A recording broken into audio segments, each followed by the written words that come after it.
Hello everyone. आप सभी के लिए एक इम्पॉर्टेंट अपडेट है कि CSIR NBRI जो कि लखनऊ में स्थित है। NBRI यानी कि नेशनल बॉटेनिकल रिसर्च इंस्टीट्यूट, यहाँ पर प्रोजेक्ट पर वॉक इन इंटरव्यू के लिए वैकेंसीज आई हुई हैं, जो कि आपका साक्षात्कार होगा यानी कि इंटरव्यू होगा। आपको वहाँ जाना है इंस्टीट्यूट में, वहाँ पर आपका इंटरव्यू लिया जाएगा, उसके बाद आपको उस पोस्ट के लिए सेलेक्ट किया जाएगा। तो इसका जब आप गूगल पे जाकर के NBRI लखनऊ सर्च करेंगे तो आपको कुछ इस तरह से इंटरफेस दिखाई देगा। यहाँ पर आपको क्लिक करना है, उसके बाद आपको NBRI की वेबसाइट पर पहुँच जाएंगे। तो वहाँ पर आपको कुछ इस तरह से इंटरफेस दिखाई देगा। यहाँ पर जब आप स्क्रॉल करते हुए नीचे जाएंगे तो यहाँ पर आप देख रहे हैं रिक्रूटमेंट पोर्टल लिखा हुआ है। जब आप इस पर क्लिक करेंगे तो आपको इस तरह से एक इंटरफेस दिखाई देगा। यहाँ पर आपको रिक्रूटमेंट फॉर प्रोजेक्ट पोजीशन पे जाना है। जब आप इस पर क्लिक करेंगे तो आपको इस तरह से यहाँ पर प्रोजेक्ट पोजीशन दिखाई देगी। तो एडवर्टाइजमेंट लिखा हुआ है, डाउनलोड फॉर्म लिखा हुआ है। तो ये जो है यहाँ पर डाउनलोड जब आप करेंगे तो आपको इस तरह से PDF दिखाई देगी। इसमें पूरी पोजीशंस के बारे में डिटेल दिया हुआ है। तो चलिए, इसे मैंने पहले से डाउनलोड करके रखा है, उससे हम लोग डिस्कस करते हैं। तो यहाँ पर जो एडवर्टाइजमेंट नंबर है 15 के लिए प्रोजेक्ट पर वैकेंसीज आई हुई हैं। यहाँ पर 3 एरिया हैं। फर्स्ट एरिया में pharmaco pharmacognosy phytochemistry and product development की पोस्ट है एरिया 1 में। सेकेंड एरिया है botanical garden, plant conservation and agro technologies. और थर्ड एरिया है आपका मॉलिकुलर बायोलॉजी एंड बायोटेक्नोलॉजी। इस तरह से यहाँ पे टोटल 3 पोस्ट हैं। अब जैसे फर्स्ट नंबर पे आप देख रहे हैं, यहाँ पर सीरियल नंबर दिया हुआ है, नेम ऑफ पोजीशन जैसे प्रोजेक्ट असिस्टेंट की वैकेंसी है, एसेंशियल क्वालिफिकेशन जैसे इसमें BSc इन बायोकेमिस्ट्री, केमिस्ट्री, इन्वायरमेंटल साइंस या माइक्रोबायोलॉजी है तो आप इसके लिए एलिजिबल हैं। डिजायरेबल क्वालिफिकेशन में आपका experience in handling and running of equipment like IRMS, GCMS, GLC, HPLC ये आपको आना चाहिए। मैक्सिमम एज लिमिट जो है वो 50 ईयर रखा गया है। स्टाइपेंड जो है वो आपको इसमें 15,000 प्लस HRA दिया जाएगा। प्रोजेक्ट का टाइटल यहाँ पर मेंशन किया हुआ है और यहाँ पर पोजीशन टोटल मेंशन की गई है। यहाँ पे एक पोजीशन है। उसी तरह से एरिया सेकंड के लिए जो पोस्ट है उसका नाम है प्रोजेक्ट एसोसिएट 1। इसमें एसेंशियल क्वालिफिकेशन में MSc इन बॉटनी होना चाहिए और प्लांट साइंस होना चाहिए। डिजायरेबल क्वालिफिकेशन में working experience in field of experiment and extension activities. Maximum age limit 35 year. और इसमें 2 ऑप्शन है।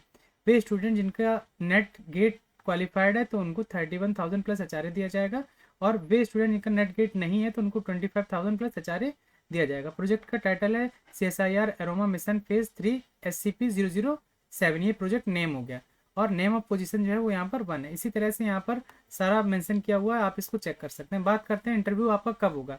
तो एरिया फर्स्ट के जो स्टूडेंट होंगे उनका इंटरव्यू 8/11/2023 को होगा। टाइमिंग जो है वो शाम को 3 बजे रखी गई है। एरिया 2 के जो स्टूडेंट है उनका 9/11/2023 को इंटरव्यू होगा और जो टाइमिंग है वो सुबह 11 बजे से है। और एरिया 3 के जो स्टूडेंट हैं उनका टाइमिंग जो है वो 10/11/2023 को होना है और टाइम जो है वो 11 बजे है सुबह। वेन्यू जो है वो आपका KN call block CSIR NBRI Rana Pratap मार्ग लखनऊ है। आप वहाँ पर जाकर के आपका इंटरव्यू होगा। और जैसा कि आपका फेलोशिप है उसके अकॉर्डिंग जितना परसेंट HRA है वो आपको यहाँ पर जब आप प्रोजेक्ट में ज्वाइन करेंगे तो आपको दिया जाएगा। इसको जब आप इंटरव्यू के लिए जाते हैं तो आपको एक एप्लीकेशन फॉर्म वहाँ पर दिया जाएगा, और अगर चाहें तो आप एप्लीकेशन फॉर्म को पहले से डाउनलोड करके ले जा सकते हैं। उसके लिए जो लिंक है वो यहाँ पर मेंशन किया हुआ है, यहाँ से आप एप्लीकेशन फॉर्म को डाउनलोड कर सकते हैं। और फॉर्म का लिंक और PDF का लिंक दोनों मैं डिस्क्रिप्शन बॉक्स में दे दूंगा, वहाँ से जाकर के आप इसको वहाँ पर भी चेक कर सकते हैं। और इसको आप हमारे टेलीग्राम ग्रुप से भी डाउनलोड कर सकते हैं, उसका लिंक भी मैं वीडियो के डिस्क्रिप्शन में दे दूंगा। वहाँ से जाकर के आप डायरेक्टली PDF को चेक करके अपनी एलिजिबिलिटी चेक करके इंटरव्यू के लिए आप अपीयर हो सकते हैं। ठीक है, अब हम बात करते हैं कुछ और पॉइंट्स के बारे में। जैसे कि वे स्टूडेंट जिनका अभी रिजल्ट अवेटेड है, MSc का रिजल्ट आया नहीं है, तो वो इस फॉर्म को ना फिल करें, क्योंकि वो इसके लिए कंसिडर नहीं किए जाएंगे और ना ही वो इंटरव्यू देने के लिए जाएं। इंटरव्यू देने जब आप जाएंगे तो उससे इंटरव्यू का जो टाइम है उससे आपको 1 घंटे पहले जाना है, ताकि सारी जो डॉक्यूमेंट वेरिफिकेशन और ये सारा प्रोसीजर जो है वो आसानी से हो सके।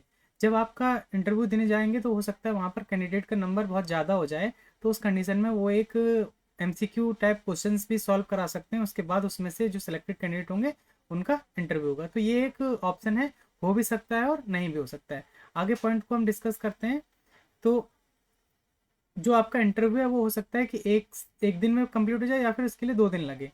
तो इसके लिए आप उसी हिसाब से प्री प्लान होकर जाएं।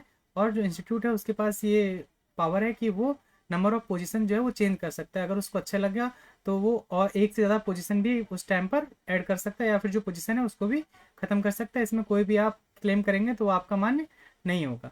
अगर कोई स्टूडेंट कोई अपना सोर्स लगाता है या पॉलिटिकल इन्फ्लुएंस करता है तो उस कंडीशन में उस कैंडिडेट को डिसक्वालीफाइड माना जाएगा और वो उस पोस्ट के लिए एलिजिबल नहीं होगा।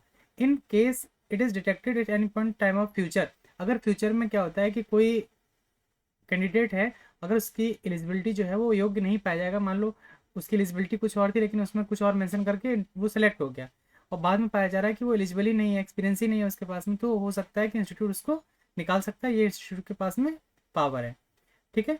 अगर इस फॉर्म में अगर कोई भी आपको इंक्वायरी की है, जैसे यहाँ पर दो तरह से दिया गया, एक हिंदी में दिया गया, एक इंग्लिश में दिया गया, अगर कोई भी मिस्टेक अगर आप होती है हिंदी वाले में, तो इस कंडीशन में इंग्लिश वाला जो फॉर्मेट है उसको ही वैलिड माना जाएगा, यानी कि आप जो इंग्लिश में दिया हुआ है आप उसको अच्छे से रीड कर लें। आप यहाँ पर कोई भी इंटरिम क्वेरी नहीं कर सकते, जैसे आप जानना चाहें कि कौन सा प्रोजेक्ट किस साइंटिस्ट के अंडर में, ताकि हम सोर्स लगा करके ज्वाइन कर लें, तो वो आप यहाँ पर नहीं करेंगे। और जब आप इंटरव्यू देने के लिए आएंगे तो इसके लिए आपको कोई भी टीएडीए नहीं दिया जाएगा। ये हो गया आपका, इस पीडीएफ में जो भी डिस्क्रिप्शन था उसके हमने डिटेल में देख लिया है।